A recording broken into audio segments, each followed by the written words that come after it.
Người về đến sau cùng, chạc 28, 29 tuổi, khuôn mặt dài như mặt ngựa, có cái cằm hơi nhô ra phía trước. Ánh mắt hắn lóe lên nói: "Vương sư đệ, đệ bế quan mấy tháng nên không biết tới một số chuyện nực cười trong hàng nhạc phái của chúng ta.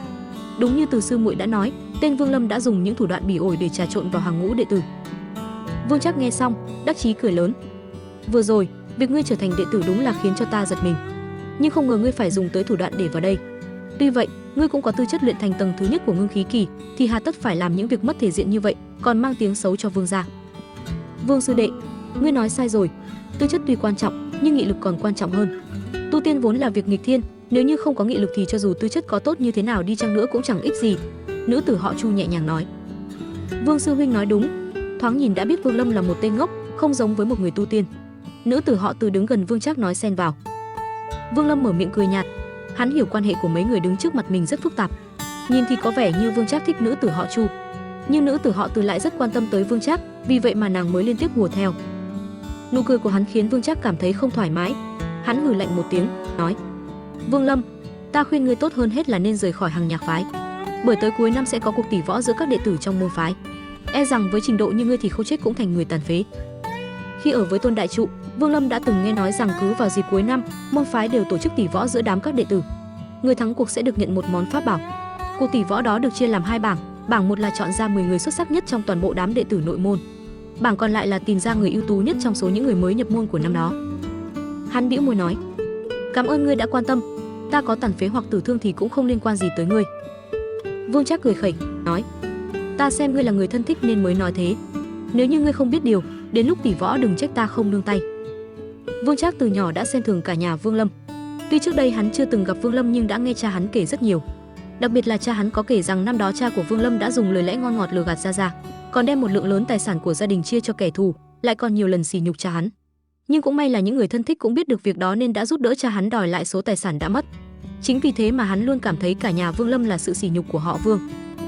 Tuy rằng sau khi lớn lên, hắn cũng cảm thấy mọi chuyện dường như không hoàn toàn giống với những điều mà cha mình nói. Tuy nhiên tính cách của hắn vốn nhỏ nhen, kiêu ngạo, thậm chí có khi ngay đến cả cha hắn cũng không coi ra gì chứ đừng nói đến những người xung quanh.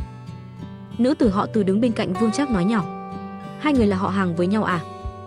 Hai người còn lại cũng cảm thấy ngạc nhiên. Đến tận hôm nay, họ mới được biết chuyện này. Không ngờ hai người bọn họ có họ hàng với nhau. Nữ tử họ Từ thấy Vương Trác đã nóng mặt, vội nói: "Vương Trác ca ca, hắn không hiểu ý tốt của ngươi, ngươi cũng đừng giận. Ngươi là người tốt, thông minh hơn hắn, cứ để sau này rồi hắn sẽ hiểu được ý tốt của ngươi. Nhà ta cũng có những người họ hàng giống như thế này. Ta hiểu ngươi cảm thấy tiếc vì lòng tốt của mình đặt không đúng chỗ có phải không?" Vương Trác thấy nữ tử họ Từ nói vậy có chút ngượng ngùng. Hắn nhìn đối phương một cái, trong lòng không biết là người ta nói thật hay châm chọc mình. Vương Lâm nghe thấy vậy, chợt cười, nói: "Vương Trác, xem ra ta đã hiểu lầm người. Được rồi, lòng tốt của ngươi, Vương Lâm ta xin ghi nhớ." Khi hắn đang nói, đột nhiên cánh cửa phòng luyện đan hé mở, có một thiếu niên mặc áo ngắn đi ra, dáng vẻ rất khỏe mạnh, thông minh lanh lợi đi ra. Người đó chính là Vương Hạo. Sau khi đi ra, hắn không ngừng ho khan, khiến cho mọi người phải chú ý, rồi đắc chí nói: "Linh đan hôm nay còn chưa ra lò, các vị xếp hàng đứng đợi nhé. Lát nữa chủ nhân luyện xong, ta sẽ gọi mọi người vào." Vương Trác trừng mắt nhìn Vương Hạo, nghiến răng ken két. Tuy nhiên, bây giờ hắn không thể đắc tội với Vương Hạo được. Xét cho cùng thì hắn cũng là đồng tử của Tam sư huynh, chuyên làm những việc lặt vặt trong phòng luyện đan. Nếu như đắc tội với hắn, sau này Tam sư huynh hỏi tội lại bị trừ mất khẩu phần hàng ngày thì nguy. Vương Hạo nói xong, đưa mắt nhìn xung quanh. Khi nhìn thấy Vương Lâm, hắn lộ vẻ vui mừng, vội vàng tiến lên kéo Vương Lâm sang một bên, nói nhỏ: "Thiết Trụ ca, chúc mừng ngươi đã trở thành đệ tử của bổn môn. Những chuyện về ngươi ta đã nghe hết rồi. Vốn định đi tìm ngươi để tâm sự, nhưng ở đây không thể tùy tiện ra ngoài. Những lời người khác nói, ngươi đừng có để tâm. Đợi sau này tiên thuật luyện thành rồi, xem bọn họ nói thế nào nữa." Vương Lâm thấy ấm áp trong lòng, mỉm cười nói: "Vương Hạo, cảm ơn ngươi." Vương Hạo hắng giọng, nói tiếp: "Hôm đó, lúc ở tòa nhà lớn của Vương gia, ta định lên tiếng nói đỡ cho ngươi. Nhưng cha ta đã trừng mắt, ý ông ấy là không muốn ta can dự vào chuyện đó. Thiết Trụ ca, ngươi đừng để bụng nhé." Vương Lâm lắc đầu nói: "Chuyện đã qua rồi nhắc lại làm gì? Bây giờ, ta chỉ nghĩ tới tu luyện, nhanh chóng đạt tới tầng thứ nhất của ngưng khí kỳ." Vương Hạo liếc mắt nhìn xung quanh, nhân lúc mọi người không chú ý, lấy từ trong bọc ra một vật gì đó nhét vào tay Vương Lâm, nháy mắt ra hiệu gì đó với hắn. Bất chợt, từ trong đan phòng truyền ra một âm thanh lãnh đạm: "Dược Đồng, ngươi đâu rồi?" Vương Hạo dạ một tiếng rồi nhanh chóng chạy vào đan phòng. Vương Lâm nắm chặt vật đó trong tay, hắn nước mắt nhìn thì thấy đó là 3 viên dược hoàn. Hắn lặng lẽ đút nó vào túi, rồi ngồi bệt luôn xuống đất chờ đợi. 4 người còn lại, ngoại trừ một nam tử ước chừng 28, 29 tuổi nhìn Vương Lâm một cái rồi cũng ngồi bệt xuống đất. Những người còn lại đều đứng ở một bên. Vương Trác như muốn lấy lòng thì thầm trò chuyện với nữ tử họ Chu, còn nữ tử họ Từ có vẻ tức giận chỉ thỉnh thoảng nói xen vào. Thời gian chậm rãi trôi đi, bóng tối dần buông xuống. Khi ánh trăng đang từ từ lên cao thì cửa đan phòng lại mở, vẻ mặt Vương Hạo mệt mỏi bước ra, trong tay bưng một chiếc khay. Trên khay có 5 viên hạ phẩm linh thạch và 5 viên dược hoàn long lanh trong suốt. Từng người một bước lên phía trước nhận lấy. Vương Lâm là người lấy sau cùng. Sau khi nhận lấy phần của mình, hắn mỉm cười với Vương Hạo rồi xoay người đi ra. Tình cảm của Vương Hạo, hắn khắc sâu trong lòng. Còn cái thứ mà Vương Hạo đưa cho hắn lúc nãy chính là linh đan. Trở về phòng, Vương Lâm lập tức đóng cửa lại. Cả 4 viên linh đan, hắn vẫn chưa dùng ngay mà nhét vào trong túi trữ vật. Bây giờ, hắn phải tiến hành một thí nghiệm với hạt châu thần bí. Vương Lâm cẩn thận lấy hạt châu và một cái hồ lô ra. Sau khi trầm ngâm suy nghĩ, hạt xương chính là điểm mấu chốt trong việc tu luyện của hắn. Nếu như không có chúng thì quá trình tu luyện sẽ rất chậm. Nhưng những đám mây trên hạt châu thần bí lại kích thích lòng hiếu kỳ của Vương Lâm. Sau một hồi, hắn hạ quyết tâm, nếu như giọt xương có thể tích góp lại được, chẳng qua là phải tốn thêm một chút thời gian mà thôi. Nhưng nếu trên hạt châu lại xuất hiện thêm đám mây thứ 10, chưa biết chừng nó sẽ có những tác dụng khác. Đến khi đó, sau khi ngâm vào nước suối, nồng độ linh khí lại đạt đến cảnh giới không lường trước được. Nghĩ đến đó, hắn chẳng nói chẳng rằng lập tức đem hồ lô đựng nước xương, lộ thủy đổ ra một cái bát bằng đá. Một lúc sau, lộ thủy bên trong hồ lô đã được đổ hết ra, tất cả chưa được nửa bát. Một mùi thơm dịu dịu tỏa ra thơm ngát, Vương Lâm vừa ngửi đã thấy toàn thân cảm thấy thoải mái dễ chịu.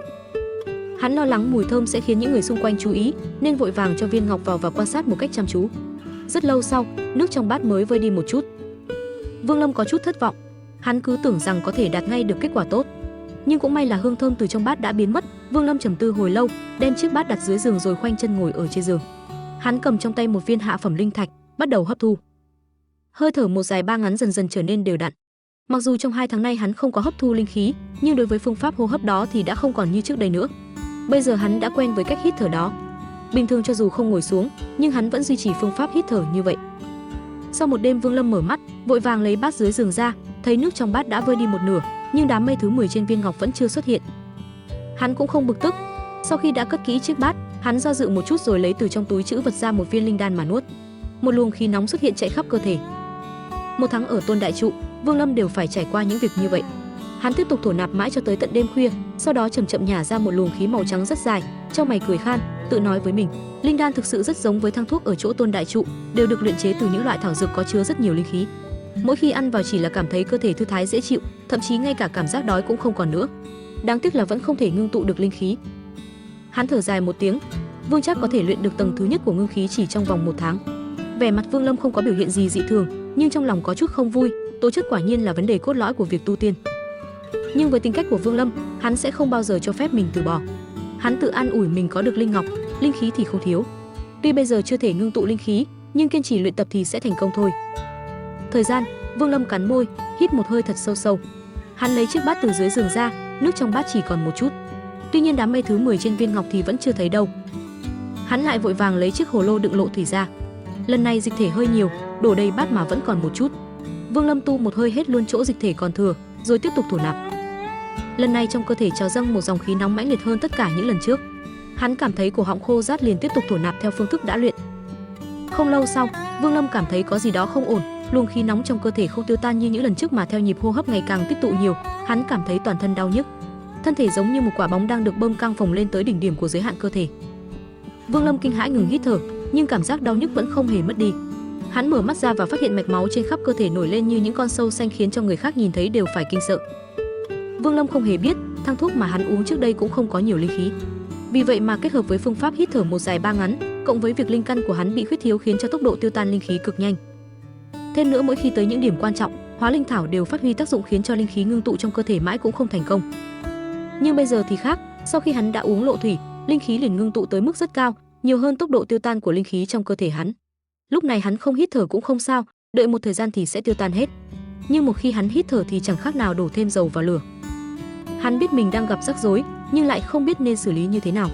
Hắn đành trơ mắt nhìn những mạch máu trong cơ thể căng phồng lên. Tới khi chúng muốn vỡ ra thì trong đầu chợt nảy ra một sáng kiến, hắn lập tức hít thở theo phương pháp ngược lại, 3 dài 1 ngắn. Hắn nghĩ hít thở bình thường là ngưng tụ linh khí, còn hít thở ngược lại rất có khả năng là giải tỏa linh khí. Vương Lâm đoán thế mà đúng, phương pháp hít thở ngược tu chân giới ai cũng biết, đấy là bước chuẩn bị cho việc tán công để trung tu. Theo nhịp hít thở của hắn, từng luồng linh khí qua những lỗ chân lông mà tán phát ra ngoài, sau đó nhanh chóng bị Ngọc Châu hấp thụ. Thời gian chậm chạp trôi đi, cảm giác đau nhức trong cơ thể dần dần mất đi, các mạch máu dần dần trở lại trạng thái bình thường. Lúc này trong cơ thể hắn tiết phát ra không phải là linh khí mà là những luồng khí độc. Đám khí độc này tiêu tan trong không khí mà không hề được viên ngọc hấp thụ. Vương Lâm cố hết sức ép hóa linh thảo trong cơ thể ra ngoài. Muốn ép hóa linh thảo ra ngoài có thể dùng hai cách, một là lợi dụng linh khí để ăn mòn. Đây cũng chính là phương pháp mà Tôn đại trụ muốn dùng. Nhưng sau này do chán nản với Vương Lâm, lại thêm tiếc linh dược nên đành bỏ mặc. Phương pháp thứ hai chính là tán công, đem tất cả linh khí trong cơ thể tiêu tán ra bên ngoài rồi tu luyện lại. Sở dĩ Tôn đại trụ không sử dụng phương pháp này là vì linh khí trong cơ thể Vương Lâm không đủ, không thể đạt tới yêu cầu của tán công. Quá trình tán công mất một ngày một đêm, Vương Lâm không chịu được ngã xuống giường. Trong lòng hắn thầm cảm thấy may mắn vì vẫn còn giữ được mạng nhỏ. Hắn quyết định sau này không được uống lộ thủy một cách bừa bãi. Thấy đầu óc không tỉnh táo, cơ thể mệt mỏi, hắn liền lăn ra ngủ.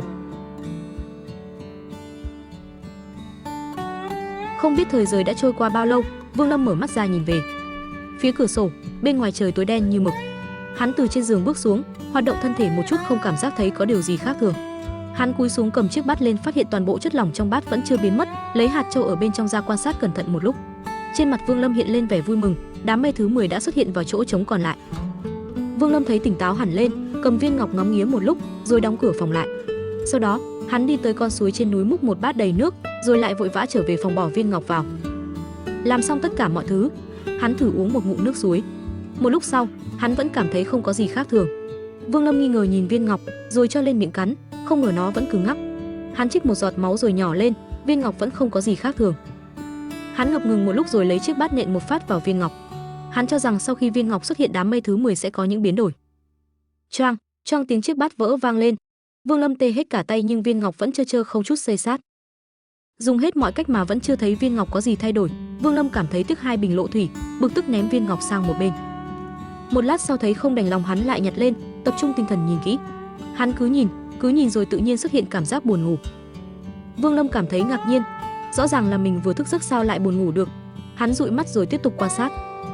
Dần dần cơn ngủ vẫn dâng lên, cuối cùng không thể chịu nổi, hắn lăn ra đất ngủ mà tay thì vẫn giữ khư khư viên ngọc. Hắn đã nằm mơ, trong giấc mơ hắn thấy mình tới một không gian rộng lớn, không hề nhìn thấy biên giới. Nơi đó không phân biệt ngày đêm, nhưng bốn phía lại có rất nhiều vật phát sáng. Cho dù nằm mơ nhưng đầu óc hắn vẫn hết sức tỉnh táo. Thậm chí hắn còn thấy kỳ lạ là tại sao mình lại ở một nơi như vậy. Ở đó hắn có cảm giác rất thoải mái, trong lòng hiểu rõ mình đang nằm mơ, nhưng không biết phải làm sao để tỉnh dậy. Không còn cách nào khác, hắn liền đi loanh quanh một lúc. Không biết bao lâu sau, khi hắn cảm thấy mệt mỏi, không gian bốn phía đột nhiên rung động, hắn thấy cơ thể như bị xé rách mà giật mình tỉnh giấc. Hắn nhìn quanh, thấy mình vẫn ở trong phòng. Vương Lâm hít thở sâu, xoa xoa mồ hôi trên trán, thầm nghĩ cuối cùng cũng tỉnh. Bất chợt vẻ mặt hắn trở nên kỳ lạ khác thường. Hắn mở to mắt nhìn viên ngọc trong tay, toàn bộ những đám mây trên hạt châu đều đã biến mất, thay vào đó là mấy chữ nhỏ. Điều này, Vương Lâm cảm thấy ngơ ngác, vội vàng cầm xem. Khi còn nhỏ, đọc nhiều sách nên hắn cũng biết được một số loại văn tự. Suy nghĩ hồi lâu, rồi so sánh với những dạng chữ mà mình đã biết. Cuối cùng, hắn cũng lờ mờ đoán được ý nghĩa của những chữ đó. Những chữ trên đây hoàn toàn là con số, không có ý nghĩa thực tế. Vương Lâm nắm chặt hạt châu, thầm nhủ. Đột nhiên trong đầu xuất hiện ý tưởng gì đó, hắn nghĩ tới giấc mơ vừa xong. Chẳng lẽ nó lại liên quan tới hạt châu này? Vương Lâm trầm tư hồi lâu, lập tức nằm xuống giường và cố gắng chợp mắt. Nhưng đầu óc hắn giáo hoành không làm sao ngủ được. Hắn nghĩ lại trước khi hắn ngủ đã nhìn viên ngọc rồi tự nhiên lăn ra ngủ. Thế là hắn căng mắt ra nhìn viên ngọc, cơn ngủ lại kéo đến. Không cưỡng được hắn lại tiếp tục ngủ. Không gian vô biên giới lại hiện ra, Vương Lâm đứng đó ánh mắt lộ rõ vẻ trầm tư. Lần này hắn không đi lung tung như lần trước. Sau khi suy nghĩ một chút, hắn nhảy lên nhảy xuống lặp đi lặp lại rất nhiều lần. Càng ngày hắn nhảy càng cao. Mới đầu hắn chỉ nhảy được khoảng nửa mét, bây giờ hắn đã nhảy được hơn 1 mét. Mãi cho tới lúc cơ thể mệt mỏi không chịu được, cảm giác đau đớn giống như cơ thể bị xé rách lại xuất hiện. Tiếp đó hắn liền tỉnh giấc. Mở mắt, bước xuống giường, hắn nhảy lên một cái. Thân thể của hắn bay lên cao, kết quả rất giống với những gì đã tập luyện trong mơ. Vương Lâm không thể tin nổi vào mắt mình, ánh mắt lộ vẻ vui mừng. Hắn hít thở sâu, cố kìm nén sự sung sướng, đi đi lại lại trong phòng trầm tư suy nghĩ, mồ hôi trên trán không ngừng tuôn ra. Nếu như chỉ có thể luyện tập trong giấc mộng, vậy thì nó chẳng có ích gì. Trên thực tế ta cũng có thể tập luyện, không cần thiết phải như vậy. Vương Lâm tự nói. Không đúng, viên ngọc này đã hấp thụ rất nhiều linh khí mới xuất hiện đám mây thứ 10. Chắc chắn nó không thể là điều vô nghĩa, nhất định là còn có tác dụng khác, nhất định còn. Nhưng rốt cục thì là cái gì đây? Ánh mắt Vương Lâm tỏ ra cứng rắn, quên hết mọi thứ xung quanh, tập trung suy nghĩ. Chẳng lẽ là, hắn ngừng bước, dường như nghĩ ra được điều gì đó, thất kinh nói, chẳng lẽ là thời gian? Nghĩ tới đấy, hắn không thể kiềm chế được lòng mình muốn hét lên thật to. Hai nắm tay của hắn nắm chặt lại, thân thể run run nhìn viên ngọc. Nếu như đúng là có liên quan tới thời gian, thiết trụ ta mặc dù tố chất yếu kém, cũng nhất định có thể trở thành tiên nhân.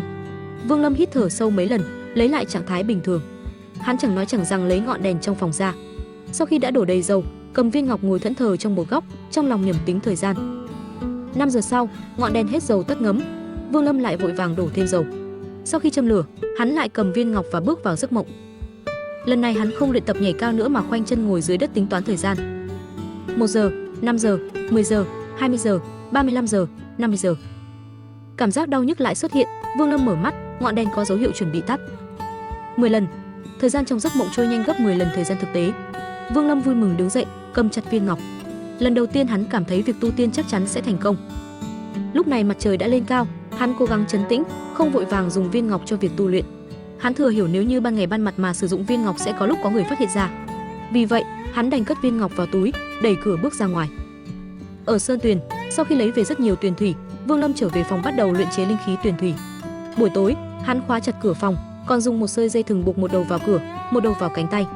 Nếu cửa phòng bị mở ra hắn sẽ lập tức phát hiện được ngay. Uống mấy ngụm lớn tuyền thủy, trong cơ thể nhiệt lưu đã xuất hiện. Lập tức Vương Lâm cầm lấy hạt châu, tiến nhập mộng cảnh giới. Trong mộng cảnh vô biên, Vương Lâm khoanh chân ngồi thổ nạp. Trong khi hắn đang tu luyện, vật sáng ở bốn bên tỏa ra chùm ánh sáng dịu dịu, khi chiếu đến cơ thể hắn thì hóa thành nhiều điểm quang ban, lặng lẽ tan biến vào trong cơ thể hắn. Đối với những việc này, Vương Lâm cũng không cảm giác được. Ước chừng một ngày sau, linh khí tuyền thủy đã tiêu tán gần hết. Tuy thế, hắn rõ ràng cảm giác được cơ thể mình đã không giống như trước đây, khi uống các loại dược thang, cơ thể cũng xuất hiện các dòng nhiệt lưu nhưng theo thời gian thì linh khí cũng sẽ tiêu tan toàn bộ. Nhưng lần này lại khác, tuy rằng cũng tiêu tan hết nhưng vẫn giữ lại trong cơ thể một tia, tuy không nhiều nhưng vẫn mang đến cho Vương Lâm sự tin tưởng rất lớn. Hắn suy nghĩ hồi lâu nhưng vẫn không tìm ra được nguyên nhân là do đâu, cuối cùng đành quy kết vấn đề hẳn là do hạt châu thần bí. Bởi vì không thể tự mình rời khỏi mộng cảnh giới, không thể bổ sung thêm tuyền thủy, Vương Lâm đành tiếp tục thổ nạp. Sau đó hắn phát hiện mộng cảnh giới và thực tế bên ngoài không giống nhau. Khi ở bên ngoài, khi hắn thổ nạp, tuy không có cảm giác linh khí nhập thể một cách rõ ràng nhưng kiên trì 1 tháng, hắn cũng nhận thấy sau mỗi lần tu luyện đều làm cho tinh thần sảng khoái, thân thể sung mãn. Nhưng ở nơi này, sau khi linh khí tuyền thủy tiêu tan hết, hắn không có cảm giác sảng khoái, ngược lại tu luyện theo thời gian sẽ làm cho hắn cảm thấy hụt hơi, ngực đau nhức. Trầm ngâm chốc lát, Vương Lâm đoán rằng hết thảy có lẽ liên quan đến linh khí. Trong mộng cảnh giới không tồn tại linh khí. Hắn càng nghĩ càng cảm thấy đúng, cau mày lẩm bẩm, nếu có thể mang tuyền thủy vào trong này có lẽ sẽ tốt hơn rất nhiều. Nghĩ đến đây, bỗng nhiên trong lòng vừa động, cúi xuống nhìn thân mình, trên mặt lộ ra biểu tình nghi hoặc. Hắn trên mình mặc bộ hồng sắc y phục của nội môn đệ tử, điều này làm cho Vương Lâm rất nghi hoặc, vội vàng sờ vào chỗ đặt túi trữ vật để trong lồng ngực thì thấy nó đã biến mất. Quần áo có thể đi vào mộng cảnh giới nhưng túi trữ vật thì không. Hắn trầm tư một lúc, sau đó quyết định sau khi rời khỏi đây phải thử nghiệm một chút, rốt cục cái nào mới có thể tiến nhập mộng cảnh giới, cái nào thì không. Thời gian trôi qua rất nhanh, 50 mấy giờ sau, cảm giác tê liệt xuất hiện, Vương Lâm thanh tỉnh trở về thực tại. Hắn trong lòng vẫn còn một nghi vấn là tại sao mỗi lần chỉ có thể kiên trì được hơn 50 giờ. Mang theo nghi hoặc này, hắn cho tuyền thủy vào trong hồ lô, đeo vào người chuẩn bị tiến nhập mộng cảnh. Nhưng lần này mặc cho hắn cứ nhìn chằm chằm vào hạt châu nhưng đều không có kết quả. Trong lòng Vương Lâm thất kinh, suy nghĩ rất lâu, sau đó đành áp chế lo lắng trong lòng, lại nhập định, tiếp tục tu luyện. Dần dần, hô hấp của hắn vững vàng lại, thiên địa linh khí cũng theo đó bị hấp thu vào trong cơ thể, làm tiêu tan hết sự mệt mỏi. Tuy nhiên, khoảng cách đến tầng thứ nhất ngưng khí còn cần một khoảng thời gian không ngắn. Một ngày sau, hắn thoát ra khỏi trạng thái thổ nạp, cầm lấy Tuyền Lan Dạ Hương không ngừng uống linh khí tuyền thủy, bảo trì trạng thái linh khí sung túc trong cơ thể. Lại lần nữa nắm lấy thạch châu, muốn tiến vào mộng cảnh nhưng đáng tiếc vẫn không được. Thêm một buổi tối lại tới, hắn mở hai mắt, có thể mơ hồ cảm giác được tia linh khí trong cơ thể nhiều thêm một ít. Nếu là bình thường hắn nhất định sẽ rất hưng phấn nhưng hiện tại tâm thần lại cứ không yên. Cầm lấy hạt châu, cứ nhìn chằm chằm, đột nhiên khốn ý xuất hiện làm Vương Lâm lộ ra sắc mặt vui mừng, vội thu hồi ánh mắt, khốn ý cũng tiêu tan.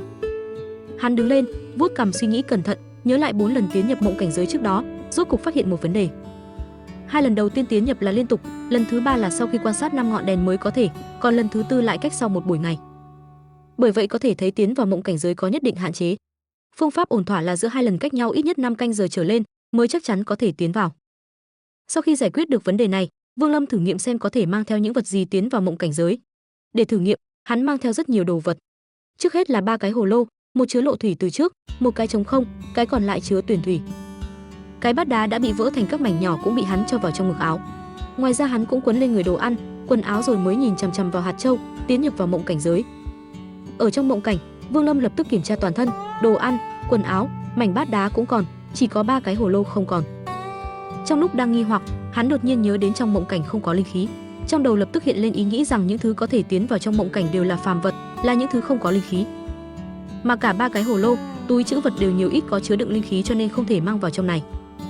Vương Lâm buồn rầu than lên một tiếng, nếu là không thể đem hồ lô tiến vào nơi này, mà mỗi lần chỉ uống mấy ngụm tuyền thủy thì không đủ cho bản thân mình tu luyện. Nghĩ đến đây, trong đầu đột nhiên lóe lên, dường như hiện lên cái gì đó rất trọng yếu nhưng lại không nắm bắt được. Loại cảm giác này khiến hắn trở nên trầm tư, suy nghĩ miên man muốn tìm hiểu được điều vừa lóe lên đó. Sau một lúc lâu, sắc mặt hắn trở vui mừng. Vấn đề mấu chốt là không thể mang tuyền thủy tiến vào nơi này, nhưng nếu uống vào trong bụng thì vẫn chưa biến mất. Nói cách khác, không phải mọi thứ đều tuyệt đối, chỉ cần nghĩ ra biện pháp, không biết chừng lại có thể đem linh khí tuyền thủy mang vào mộng cảnh giới. Chờ cho hơn 50 giờ trôi qua, Vương Lâm lập tức rời khỏi phòng, trên tiểu đạo trên núi tìm kiếm thu thập mấy cái hồ lô dại rồi vội vã trở về. Hắn cho rằng mấy cái hồ lô trước không thể mang vào được mộng cảnh là do đã đựng lộ thủy một thời gian dài, làm cho bản thân nó đã chứa đựng nhất định linh khí. Hắn dùng mấy cái hồ lô mới kiếm được chứa linh khí tuyền thủy, biết đâu có thể qua mặt được, mang chúng tiến vào mộng cảnh giới. 5 canh giờ sau, Vương Lâm mang theo 4-5 quả hồ lô tiến nhập mộng cảnh giới.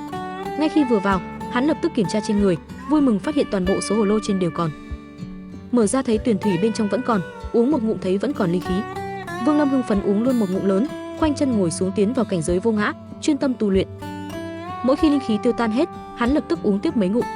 Dần dần, một tia linh khí chậm rãi tích lũy trong cơ thể, dần thay đổi thể chất hắn, không ngừng tiếp cận tầng thứ nhất ngưng khí kỳ. Vật sáng bốn phía lại hóa thành những điểm quang ban, vô thanh vô tức hòa nhập vào cơ thể hắn.